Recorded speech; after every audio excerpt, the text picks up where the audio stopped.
You heard Whip Emmer and Leader Scalise reference the massive fraud that's just been uncovered in the last week or so in Minnesota. We know that this has been going on around the country in these deep blue states, and now the evidence is starting to come forward. It's staggering. It should upset. It should anger every American. This is where their dollars are being wasted and abused. A new report by the Government Accountability Office, which I haven't seen too much written about yet, you should look into that. It is an eye-opener as well. It makes clear why it would be a dereliction of duty to just extend subsidies without massive reforms to them. Okay, over the last 2 years, this is investigators at the Government Accountability Office. Okay, they submitted 24 fraudulent applications for the ACA subsidies, the Unaffordable Care Act subsidies, Obamacare. Okay, of the 24 fraudulent applications that they created intentionally to just see what would happen, 23 of them were approved. These applications were completely fraudulent. The investigators did not submit any Social Security numbers, citizenship documentation, or reported income documents. And 23 of the 24 applications were still approved. 18 of those, by the way, are still receiving coverages they were as of September of this year.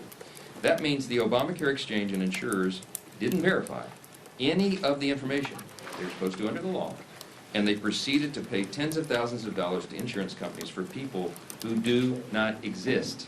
Okay? The GAO report also found that 29,000 Social Security numbers in 2023 and 68,000 in 2024 were used to receive more than 1 year's worth of insurance coverage. In other words, multiple people were utilizing the same Social Security numbers to openly defraud the American taxpayers. The GAO also found that more than $94 million was sent to insurers on behalf of dead people. Okay? This is the system that Democrats in Congress want to extend without reform. It's unbelievable. Listen, these are undisputed facts. The Democrats broke America's health care system when they gave us the Unaffordable Care Act, Obamacare, 15 years ago. Remember all the promises? Some of y'all were here. The average premium and the average family is going to go down $2,500 a year. You're going to be able to keep your doctor. You're going to love this system. None of that was true. In fact, it's the opposite. And premiums have risen because they broke the system dramatically over that time. In some areas, as much as 70%, and some over 90%. And those things are still on a trajectory to rise further. Now, what are we going to do about that? The Democrats had a chance to vote to make life more affordable earlier this year in the Working Families Tax Cut, big beautiful bill, and they blew it. The House version of the bill, you may remember, included cost-sharing reductions. We passed that out of the House, we sent it to the Senate, and what that would have done is would have lowered premiums for the average American family by over 12%. Democrats fought to strip that out of the bill.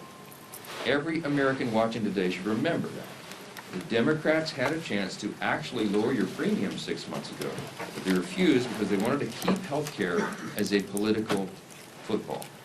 They do not want a solution. They want an issue. That's what this is about. They used the American taxpayers, they admitted themselves during the longest shutdown in U.S. history a few weeks back, as leverage in this cynical political game.